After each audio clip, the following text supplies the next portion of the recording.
तो भाइयों last part में हमने एग्रीगेट डिमांड की पूरी कुंडली खोल के एक एक उसका सब कुछ चेक कर लिया कि इसका दिन कैसा जाने वाला है, इसका भविष्य कैसा होगा, इसका वर्तमान कैसा है और इसका पास्ट को क्या बोलते हैं। बता देना यार कमेंट में पास्ट को क्या बोलते हैं, कैसा था।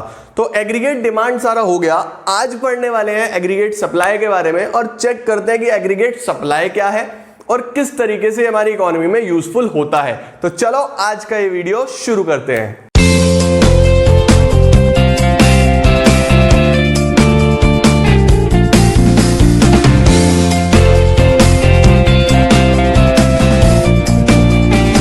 आओ भाई इस छोटे से कॉन्सेप्ट को भी खत्म करते हैं। एग्रीगेट सप्लाई का सबसे पहले मतलब जान लेते हैं कि एग्रीगेट सप्लाई का मतलब क्या है। जबकि आप क्लास 11th में सप्लाई का मतलब जान के आ चुके हो, लेकिन फिर से ये मैक्रो इकोनॉमिक्स है तो एग्रीगेट में होगी सारी बातें। AS refers to the money value of final goods and services. फिर से फाइनल, इंटरमीडिएट गुड नहीं, final goods and services that all the producers, ध्यान दे रहे हो, ऑल। वहां क्या होता था, that a consumer, that a producer, that a seller. यहां क्या हो रहा है, all the producers are willing to supply in an economy in a given time period. भाई जितने भी प्रोड्यूसर्स हैं वो एक टाइम पीरियड के अंदर कितने गुड्स और services, final not intermediate, final goods and services economy में सप्लाई करना चाह रहे हैं, उसी को हम लोग क्या बोलते हैं, एग्रीगेट सप्लाई। ठीक है जी। अब लिखा मैंने aggregate supply is equal to national income. ये ध्यान रख लेना भाई, ये बहुत जरूरी मंत्र है क्या कि एग्रीगेट सप्लाई किसके बराबर होता है, नेशनल इनकम के बराबर होता है। अब ये कैसे आया, देखो एग्रीगेट सप्लाई को जब हम आउटपुट की टर्म्स में एक्सप्रेस करते हैं या जब हम न्यूमेरिकल टर्म्स में एक्सप्रेस करते हैं तो देखते हैं कि कितना आउटपुट जनरेट हुआ, कितना हमारे पास टोटल प्रोडक्शन हुआ। तो आपने सर्कुलर फ्लो में पढ़ा था कि जितना भी प्रोडक्शन होता है उसका जब पेमेंट करा जाता है तो वो पेमेंट किस को करा जाता है, हमारे फैक्टर्स ऑफ प्रोडक्शन को, लैंड, लेबर, कैपिटल, एंटरप्रेन्योर को। और इसके बदले में दिया क्या जाता है उन्हें, लैंड के बदले में उन्हें रेंट दिया जाता है, लेबर के बदले में उन्हें उनका सैलरी वेजेस दी जाती है, कैपिटल के बदले में इंटरेस्ट दिया जाता है और एंटरप्रेन्योर को प्रॉफिट दिया जाता है।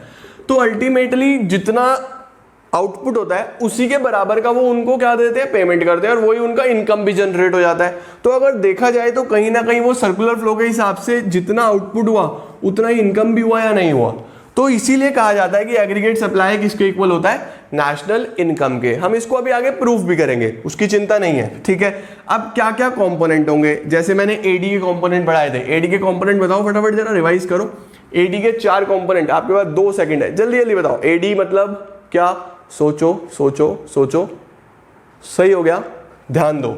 AD is equal to C plus I plus G plus X minus M.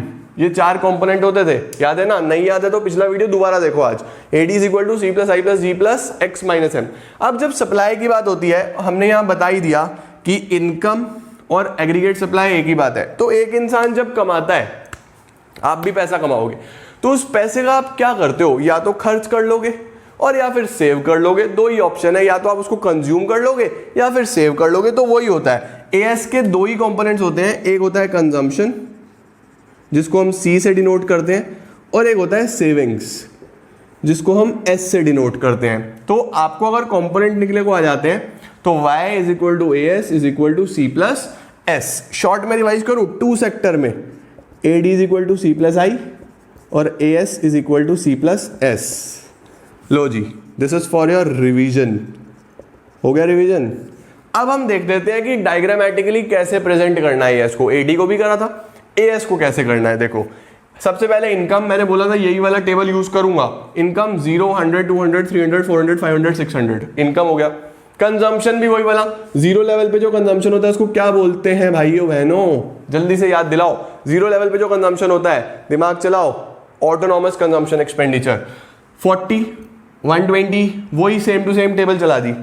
अब दिमाग लगाओ, इनकम 0, कंज्यूम हुआ 40, तो इनकम में से अगर कंजम्पशन हटा दूं तो सेविंग आ जाएगा कि भाई सपोज मैंने 100 रुपए कमाए, 40 रुपए खर्च कर लिए, तो सेव कितने करे, 100 में से 40 हटाओ, सेविंग आ गया या नहीं आ गया। तो सेविंग कैसे निकलता है, income minus consumption, 0 minus 40 minus 40, 100 minus 120 minus 20, 200 minus 200 0। देखो 200 की इनकम 200 ही खर्च कर दिए तो 0, 300 की इनकम 280 खर्च करे तो 20 की सेविंग। इस तरीके से हमने सेविंग्स निकाल दी सारी की सारी, कलेक्ट है। उसके बाद जब एएस निकालने की बारी आई तो एएस कैसे निकलेगा, C plus S, C plus S, इन दोनों का सम कर दो, 40 और -40 0, 120 -20 100, 200 प्लस 0 200, 280 प्लस 20 300। जब आप कर लोगे तो ये एस निकल के आ गया। अब ध्यान दो जरा, क्या ये एस और ये इनकम बराबर आ रही है या नहीं आ रही है? यही तो कहा था भाई, और क्या कहा था? एग्रीगेट सप्लाई और नेशनल इनकम एक ही बात है। समझ में आया या नहीं आया? ये मैंने थ्योरेटिकली दिखाया आपको, थ्योरेटिकली समझाया भी, और ये आपको न्यूमेरिकली भी प्रूव कर दिया।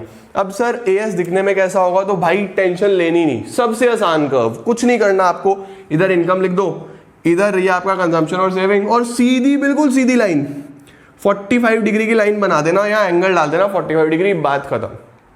खत्म, ऐसे ही चलना है। ये प्लॉट करने की भी जरूरत नहीं है, चाहो तो कर लेना यार, ऐसी लाइन बन जाएगी, करके देख लेना कैसे होगा, देख लो।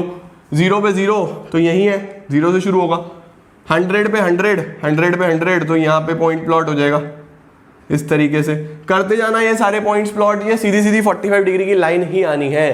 क्या हमें एग्जाम में भी प्लॉट नहीं करनी? नहीं करनी, ऐसे ही इनकम, कंजम्पशन, सेविंग और 45 डिग्री की लाइन, एंगल लिखना जरूरी है 45 डिग्री, नहीं तो नंबर कट जाएंगे। तो उम्मीद करता हूं आपको एग्रीगेट सप्लाई का भी कॉन्सेप्ट क्लियर हो गया होगा। हमने एडी पढ़ लिया, हमने एएस पढ़ लिया। अब कल हम लोग कुछ और नया कॉन्सेप्ट पढ़ेंगे और देखते हैं चैप्टर में और क्या क्या बढ़िया चीजें हैं। चैप्टर उम्मीद करता हूं समझ में आ रहा है, थोड़ा सा टेक्निकल है, समझते जाओ, नोट्स बनाते जाओ, बिल्कुल क्लियर हो जाएगा। तो that's all for today, thank you so much. और लाइक करना मत भूल जाना, लाइक जरूर कर देना यार, स्क्रीनशॉट लेना है ले लो।